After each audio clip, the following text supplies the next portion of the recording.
Hello and welcome to the very first mailbag. Now, why this? I actually managed to knock over one of my lamps the other day, and unfortunately that means that painting is out the window for now. It is awful and grey out, but we're going to make do. I got a new one coming hopefully by the end of the week, but it does give me a timely opportunity to tackle what I'd wanted to do a few weeks ago actually, and actually do a channel FAQ sort of thing. Now I mentioned that there are comments that I get quite regularly where they don't necessarily need either a whole video or to be answering the same question all the time. So why not? Here it is at last, the Sonic Sledgehammer, How I Paint Things FAQ 1, with all the hand motions are very important. So let's get into it. Now, the number one question that I get most of all is, can you please paint a specific miniature? And unfortunately, the honest answer to that is probably not. The reason being is that I do all of this myself. You know, I'm not partnered with any manufacturers. I'm not sponsored by anyone doing the same. So anything that you see me paint is actually out of my own pocket. Now, there are some absolutely mad and very generous people that chip into my Patreon each month, but that's not a huge amount. That's not enough that I can just be doing random miniatures all the time. Whatever you see me paint is ordinarily something that's going to end up in one of my armies or that I want to do for a display. So sometimes if you're asking, can you paint gigantic monster beastie thingy? Probably not, because it's not going to have a place in my own collection. So I hate to put it like that, because I would love to just paint whatever. You know, I like variety too. It's part of the reason why I see so many Space Marine videos. Reason one, everyone's always asking about them, and two, I am never more than a foot away from a Space Marine. Watch this. Space Marine. I tell you what, we don't need to labor on that point. But yeah, I do encourage questions, but I probably can't just paint, you know, a monster, for example. Now, question 2, again, by far one of the most common, is how can I paint specific Space Marine chapter? Now, this one's a little easier to answer. If you've watched sort of the backlog or you've seen a couple of my marine painting videos, you might notice there is a method to the madness. Ordinarily, it's base color, dry brush, shade. And that holds true for almost every chapter that you see me put down. In particular, the Blood Angels, the Salamanders, the Ultramarines, and the Crimson Fists, all videos that you can see here, they're all painted using the same basic method. So I strongly suggest, if you want to know how to paint a specific marine chapter, if it's a single flat color, you know, whatever it might be, even if it's purple or green or any old thing, have a look at one of those other marine videos first of all, because you'll probably find the answer is, I would paint it like that, but I'd use different colors. Now, sometimes the different colors, that's the question that you're asking. And I strongly suggest, if you've got an iPhone or an Android phone or even a tablet, you can download the Citadel Painting app, and it is immeasurably useful. I use it to make sure that I'm not buying 5 or 6 copies of the same paint, which is quite handy, but as well it has some really neat color recipes. And a good 8 or so times out of 10, when it comes to doing something that I haven't painted before or I haven't painted in a long time, I will check what the Citadel app says and go, oh, yeah, that seems about right. Line those paints off and away we go. And it almost always works out. So if you're wanting to paint a specific marine chapter I haven't done a video on, in particular I like the Crimson Fist video. So that's a good one to look for. Just change the colors. Have a look at the Citadel app or see what other people are doing. You know, ask on Facebook, Twitter, the likes. There are all sorts of painting groups where you can get some answers on that specific subject. Now, importantly, there are a couple of very specific differences to that. So, for example, silver marines like Grey Knights, or someone did ask about Minotaurs once upon a time, with their cool sort of bronzed armor. I would paint them differently, and eventually I'm going to get to a video on those, because I think with the technique being a little bit, the orders mixed up, it would be neat to show that off. But for the most part, I've done Marines. We are going to get into some videos where I do a little bit more, not advanced, but just different. We'll do some edge highlighting and how you can make that a little bit easier.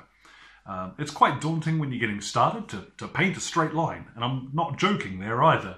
But there are some tricks and stuff you can do, particularly with Tidy Up, to make it look like everything was perfect the whole time. So Marines, we've done Marines. We've done a lot of Marines. So have a look through some of the archive there. Now, third question that I get all the time is, what brushes do you use? And the simple answer to that is I use all sorts of brushes. Ordinarily, I tend to stick to Citadel stuff. And the reason is partly familiarity, partly accessibility. I have a Games Workshop in Dortmund here, in my hometown. Also my hometown, I live here.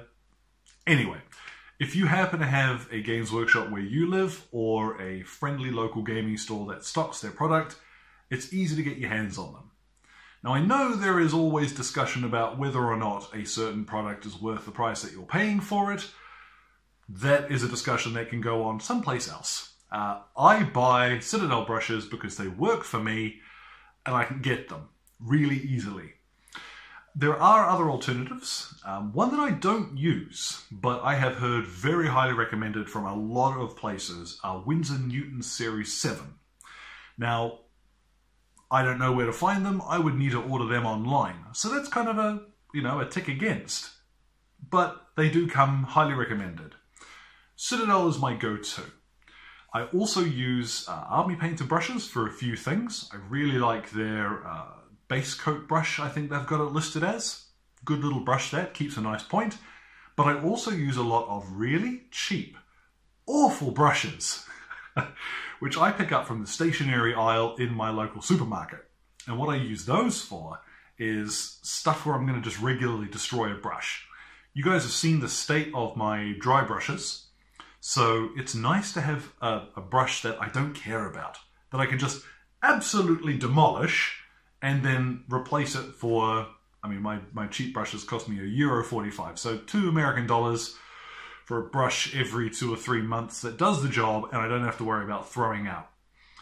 My recommendation, though, if you're wanting an answer to the question, what brushes should I use, you there, anytime that you pass a brush that you've not used before, you see a new brand or just something different, pick one up.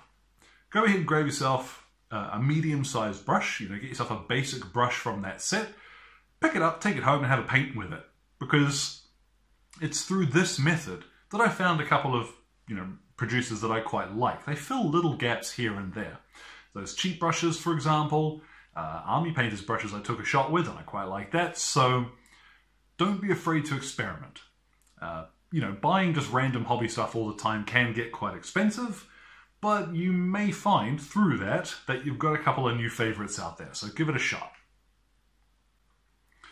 Now, question 4 is an interesting one, and it's one that I want to touch on because I think there's a little bit of misconception about the difference between what is allowed and what will work.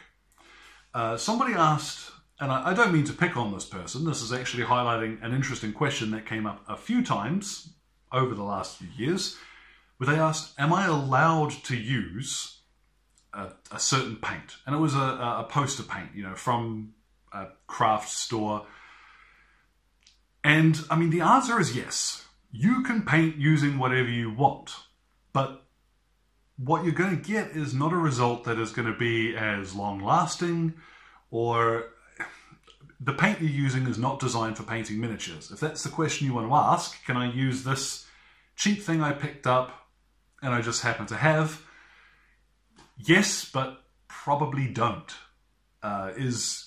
speaking honestly, if you want to get a good result on your miniatures, buy the right paints. Whether it be Vallejo, Citadel, Scale 75, Army Painter, any paint that is designed for painting miniatures is going to give you a better result. And that's what you want. There's no allowed to in this hobby. And that particular question, that phrasing, am I allowed to blah, blah, blah, whatever the question is, it comes up a lot. And of course you are. You're allowed to do anything. The question that you're asking, though, is not, am I permitted, but should I? And no. Should I paint my miniatures with poster paints? Speaking frankly, as someone who really wants you to be able to paint your miniatures nicely, don't. Buy the right paints, wherever you get them from. And there is a fifth item, which is not a question so much, but one that I do want to briefly touch on, because it comes up a few times, and I am quite genuinely flattered every time it does, where in a comment, with either a question or just someone saying thank you for a specific technique, they will say, you're like the Bob Ross of painting miniatures. He was the Bob Ross of painting. I'm doing something slightly different. And it is. It's very kind. And I do take it as a massive compliment every time it comes up, because that's quite sweet. I still enjoy watching old Bob Ross just break out the paints and have fun with what he's doing. Just painting for the joy of it. The Joy of Painting was the name of his channel. So his show. He didn't have a YouTube channel. He had a show. Anyway, the reason why I bring that up is because I wanted to briefly just... It's not sort of Bob Ross that I'm trying to channel. And I think you might see, if you go probably about halfway back through the archive, when I started to take things a little more seriously, as it became clear that people were interested in this sort of thing, where there is a different source of American television as inspiration, and that is, and you're allowed to giggle because it's a little funny, but Mr. Rogers. And him specifically, because he had a manner of explaining things that was very clear. When addressing children, he knew that people tended to take things quite literally, and that is why when I'm doing something, when I'm showing off a technique or a method that I like to use, you will hear me say quite often, the reason why, or I'm doing this because. And to me, that's important, because I think if you've got a better grounding on why a certain technique is useful, you can either put it in your toolbox, or you can go, oh, well, actually, I've got a way that I like to do this already that works for me. And his manner, and by that I mean he had a very calm, placid manner of speaking. He never really seemed entirely comfortable in front of the camera. It's just his manner. If you've never seen a clip of Mr. Rogers' Neighborhood, I thoroughly suggest, you're on YouTube already, just pop it in the search bar and have a look. But there are other channels, and I don't want to, I'm not saying this is a bad thing, but there's a lot of quite frantic stuff out there where it's all and it's just all a bit epic and extreme, and I can't get on with that. I'm old before my time, is how my mum used to say it. So that more placid, just going through the motions. We're here because we've got a hobby which is supposed to be relaxing. And whatever works for you, if you're enjoying other content, then of course, the lesson always being you should enjoy what you do. But why I do this the way I do is I like the idea of just a little oasis of calm, where you can come and do some painting and kind of hang out for a little bit and just be chilled. So there you go. Bob Ross, very sweet, thank you very much. But kind of trying to channel Mr. Rogers. I'm going to need a fancy new sweater vest, I think, to get that one off properly. So that's kind of the FAQ. And what I want to encourage is if you guys have got questions, and I don't just mean painting related, like if you want to know what's your favorite Space Marine chapter, what do you think of this historical period, you know, gaming related, painting related, any old things, drop them in the comments and say hi, because there's a lot of times where people just seem to just want to bounce ideas, get some feedback and talk cool stuff. And, you know, I think this mailbox kind of format could be kind of cool. If not, you know, feel free to tell me. But I wanted to do one of these every couple of weeks, just to check in and say, hello. And you can look at my gormless face and how cold it is outside and all that sort of fun stuff. So I'll let you get back to the rest of your day. Hopefully you guys have got something cool on the painting table that you want to have a play around with, get the brushes out. And yeah, any questions, like I said, drop them down there in the old box below, and you guys enjoy the rest of your day.